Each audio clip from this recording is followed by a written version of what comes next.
So I've been an advocate on issues related to Towson High School. We know that Towson High School is overcrowded now and is projected to be overcrowded by up to getting up to 2,000 seats.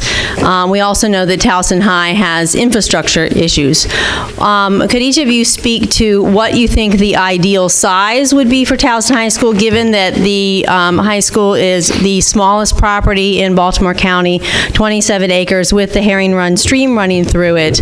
What would you do to see a more open, transparent process so that there would be more community input to reach that community consensus on what the new Towson High should look like?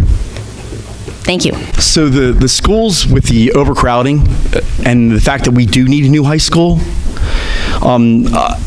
I want to look at see what we can do. Anything and everything.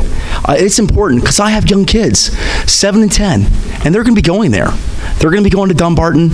We need to look at all options available to make sure that our school is up to date and can handle the capacity. I am concerned about the overcrowding and what's going on with the overdevelopment. How many more units of housing are we going to put into the neighborhood? How can it handle it? I've heard one person suggest downsizing the schools district. Well, absolutely not as far as I'm concerned. I live in Idlewild and I'm on the bubble if that happens. And I do not want to see the school zone get redistricted. So we have to look at all options to be able to keep everybody in the neighborhood and at the school. It matters. It matters to everybody in the room. It matters to me. Thank you. We have, Phoebe, thank you for your question. We've had a lot of conversations about this. You know, the very first thing that I worked on as a councilman was to deal with the Stoneleigh Elementary School overcrowding. I have my disagreements with the county executive, but I want to thank him for the support he gave this community on that issue. And your community's involvement. The response from Juliet Fisher and Amy Friedman and other people in this community was amazing. And it's one of the reasons we got the addition at Stoneleigh, the addition at Hampton, and we ultimately got the renovation at Dunbar Middle School. We have to demand an inclusive, collaborative planning process this year. The county executive put money in the budget submission for a planning process, but did not specify which high schools it would go toward. You may remember there was this discussion: is it going to go for Towson? Is it going to go for Delaney? Is it going to go for Lansdowne? I think he's going to punt that to the school board. The school board has already said that their priorities are Delaney and Towson, so that's maybe the direction we go in. This is a holistic issue. This isn't just Towson. It's Loch Raven, it's Perry Hall, it's other communities. And to answer your question, I do not want a super school at Towson High School. I was around in the 1990s when Perry Hall High School gained a 300-seat addition because, quite frankly, parents didn't want redistricting. And that was a mistake. A new school should have been built at that time. Same thing happened at Perry Hall Middle School. I don't know the size of a new addition, but I don't want a super school there. I think we have to consider whether Loch Raven High School may take an addition. And Loch Raven High School, by the way, also needs a renovation. And that may allow us to take some of the students from the north and redistrict them to Loch Raven High School if that's the decision. But the answer to your question, Phoebe, is this is what the planning process is going to do. And it's hopefully going to engage parents and other stakeholders so that once that process concludes next year, we can immediately go for the design and construction money and get the school done by 2022. Yeah.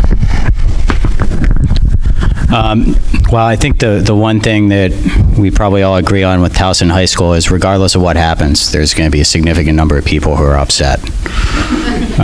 There's obviously a lot of passions on this, and what David said about inclusive, open planning process and getting all of the information out there is going to be critical to making everyone good with the process. I oppose redistricting as a matter of principle. People buy houses based on the school district that they're zoned into, and it substantially messes with people's lives when you move them from one school district to another.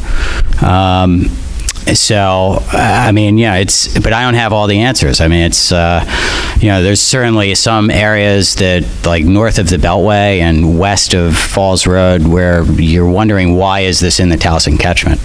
It doesn't really make a lot of sense. So, I think we have to put all the options on the table. This enrollment study that's coming out in May is going to be interesting. I mean, we need to see what's factored into it, what projects are included. There's a lot of construction in the pipeline in Towson. And, I'd say the biggest issue, if we could just make the city schools better, we would take a lot of pressure off. This relentless pressure of millennials moving out of the city is completely unsustainable. And it almost guarantees that whatever we do, there's going to be another problem, maybe 5-10 years in the future.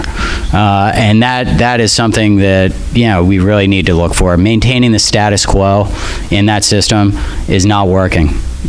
We need to do something, really significant to keep people in the city.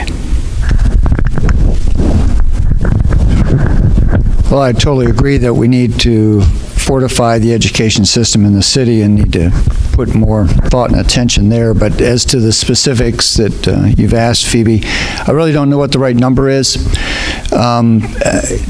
I think the conflicts now, because the building is on the landmarks, it's designated landmark, which raises the question about what, if any, of the parts of the building can be taken down. I think that, and the cost, though, of a renovation is much greater than a new structure. Whether on the site, and from my sense is on the site, you could probably do an addition to the building, go up another couple of stories and still accommodate all the growth and need without impacting the stream and some of the other parts of the site. But to me, the real shortfall by BCPS has been the failure to convene more discussions with the parents and members of the community that are impacted or interested in this issue.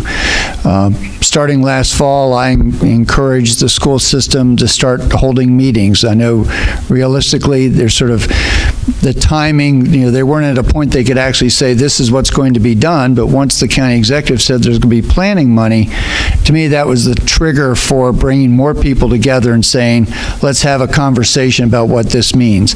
There is an internal process, as you know, where they talk to the teachers and others about, since we have a law and public policy program, should there be a mock courtroom? Should you have different science labs, and what's the configuration that's meeting the needs of the students of the future? But the site itself certainly has constraints, and the fact that it's a historic structure needs to be taken into consideration. But if BCPS, hopefully now with the money being committed, that BCPS will start a more intense process and bring more people into the conversation to see what the right balance is. And whether redistricting, needs to be part of the conversation, I think it should be at least part of the conversation. 3 other very quick points. First, I agree with Delegate Lafferty about the school system sometimes being reluctant to collaborate and have robust discussions with the community. We had to work for over 8 months to preserve the trees at Dumbarton Middle School in 2014.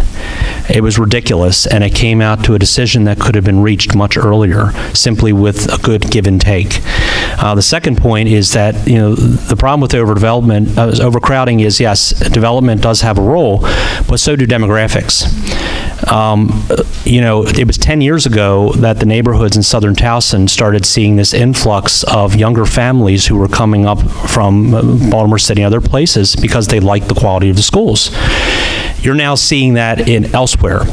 Hartford Hills Elementary School in my district is one of the most overcrowded elementary schools, but there's no development going on in that area. It's just demographic turnover as older households move on, younger families come in. The third point I'll make is we should not underestimate the value of the magnet schools.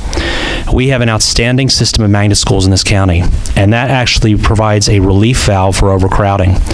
My own son goes to a magnet school on the east side, and I really would like for us to focus on a new magnet school somewhere on the east side that's tied in maybe with the White Marsh area, has an environmental education focus, because I think that would further help with a lot of these overcrowding issues. Again, it's expensive, but it's something that the school system should be exploring.